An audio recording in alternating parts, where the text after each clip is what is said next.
Aurora survivors, this is trading ship Sunbeam. We've tracked your distress signal, but your ship's left a giant debris field up in orbit. We can't attempt to land.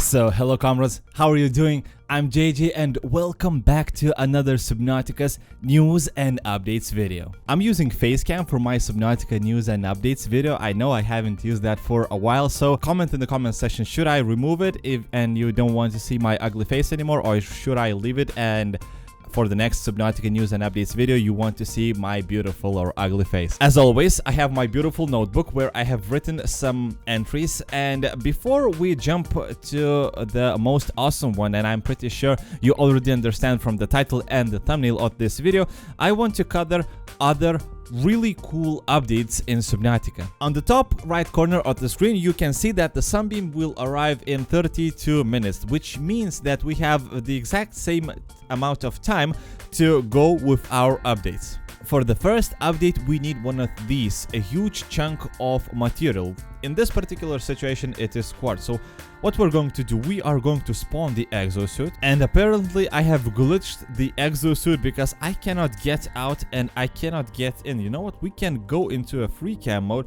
and see how awesome we look right now, because I'm really stuck and I'm not sitting in the most comfortable position, right? So yeah, apparently there is some glitch. Let's try and go back from the free cam mode, and yeah, free cam mode always helps you to get inside or get out of a vehicle. So what I did, I spawned an exosuit right here, and I spawned one prawn suit drill arm. We are going to equip it right away, just like so, and we are going to jump into the prawn suit.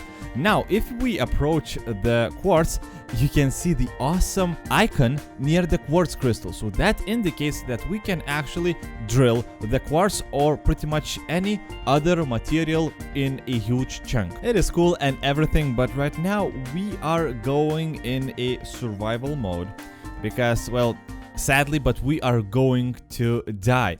So as you can see, my oxygen is getting lower and lower, and we are going to use cheats like oxygen, so that I could actually stay underwater for as much as I want. And we need to find our buddy. So I'm going into the mountain biome because there should be a Reaper Leviathan. So as you can see, Reaper Leviathan cannot kill you with one shot. So what is the update, you may ask, DoubleJ? Look at the screen, you can see the crack. So by the screen cracks again, it was removed. First it was implemented, then it was removed, and there is an improved animation for the Reaper Leviathan to kill us. So now let's wait for the last shot because he is coming. Comrades, he is coming and he is going to kill us. What? He completely missed me. Wow, what a douchebag. I wanted to be killed by a Reaper Leviathan and he missed me. How is that possible? I'm like slow as hell. I have only fins and that's it. So let's wait for him to come around, and I believe he is going to prepare anytime soon. And wow, look at his animations, they are cool. Now he can see me and I'm not going to move. And what, dude? Oh, now he eats me. Thank you very much. So did you see that?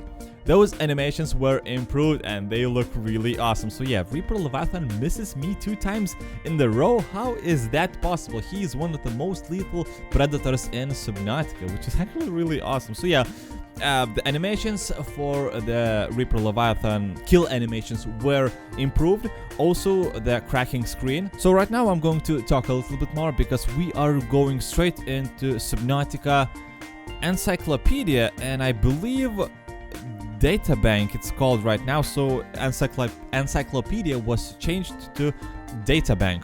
That's cool, fine by me. So right now we are going into geological data section and we are going to find the dead zone. So you may have already heard, oh by the way, the solar lunar eclipse, it looks awesome as always. If I'm doing something in Subnautica and I can I see that the lunar or solar eclipse is coming, I immediately stop doing everything because the whole view is amazing. So let's get back to business. So the dead zone, first let me read it for you. So Geological scans for this area show a steep decline in all directions. This data is consistent within the theory that the aurora crashed on the edge of 2 km by 2 km volcanic crater. It has likely been millennia since an eruption reached the surface, encouraging the ecosystem within the crater to flourish. The ecology of the trench surrounding the crater supports only two kinds of life: microscopic and Leviathan class. Exploration is ill-advised. So we already know that in the void, as we like to call it, the dead zone, there are plenty of ghost leviathans, the creatures, one of the most dangerous creatures in Subnautica, who can actually kill you. So in this situation, the PDA warns us not to go there and not to explore. But with this data bank entry, I don't want to stop, because I want to talk about one more. So if we go into the indigenous life forms, fauna, and deceased, we will find gargantuan fossil, which I have already talked about in the previous Subnautica news and updates video.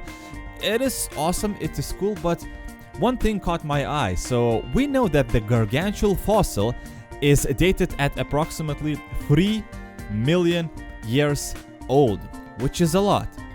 And what I wanted to talk about, I hope I will be clear. If not, if you want to ask me some questions, you can always do that in the comment section. I will try to answer all of them. So what I was thinking, if we go back to the dead zone, it says that the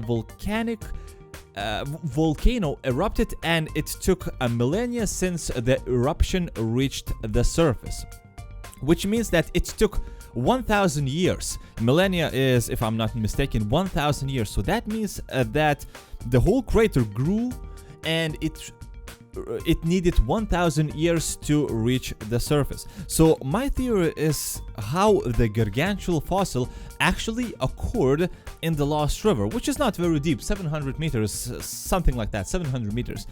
And I believe that the gargantuan fossil actually, the creature of the gargantuan fossil actually died on the volcano, which was, by the time, sleeping. It was a volcano ready to erupt some time ago. And it died on the volcano, everything is cool, and then sometime later the volcano erupted and it pushed the gargantuan fossil up to the surface, and now it is located at 700 meters deep inside the ocean, because we can understand that the gargantuan fossil creature is huge, 1.5 kilometers long approximately, and it would not be able to survive in the Lost River. It won't be able to even fit in the Lost River. So what does that indicate? That the whole thing, maybe the whole concept of the graveyard is because the volcano pushed everything to the surface, all the bones and everything, so we can actually now go and check them out. So this is my theory. I don't know, maybe there are some flaws or anything, but I believe that it is somewhere near the truth, maybe, because in other ways such big creature could not even live in such shallow waters like 700 meters, because it is huge. It needs a lot of first space, it needs a lot of food, and I believe these are just my assumptions. I would that the gargantuan fossil creature could actually eaten the ghost leviathans or sea dragon leviathans, because it is huge. So yeah, this is just my small theory about the whole gargantuan fossil, dead zone thing, volcano and everything. I hope it was clear. Again, if it was not, leave a comment with your question in the comment section. I will try and answer it with everything my brain can comprehend. If there are flaws in this theory, also post it in the comment section. But right now, we are ready to go for our last entry, the Sunbeam alternative ending, and as I like to call it, alternative ending number 3 for the player.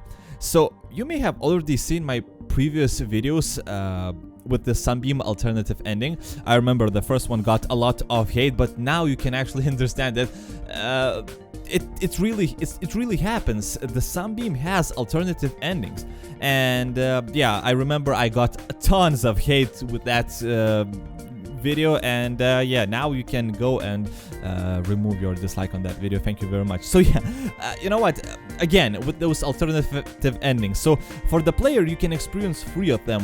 We have already experienced one when we were in the Grand Reef, when the Sunbeam lands, when the gun is not disabled and we are not at the island, so we only hear the gun fire, the ground shaking, and the PDA says, we can actually see what the PDA says, that picking up orbital transporting signature of trading vessel Sunbeam, vessel is approaching planet, blah blah blah. So the vessel was shot down. So this is the first ending, when you can actually only hear but not see. So the second one, when you actually see the explosion and well, you witness the whole Sunbeam second ending by yourself. And right now there is the third ending, where the Sunbeam is being saved. Aurora survivors, this is trading ship Sunbeam. We've tracked your distress signal, but your ship's left a giant debris field up in orbit. We can't attempt a landing. You're gonna have to head home. We'll send our data to Altera as soon as we can. Hold on in there. Sunbeam out.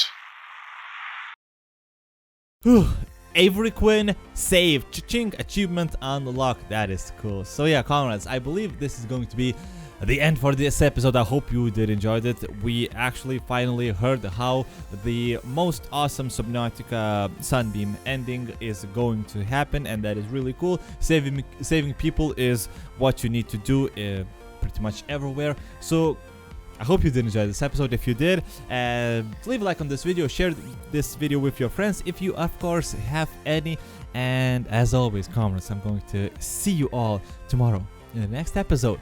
Bye.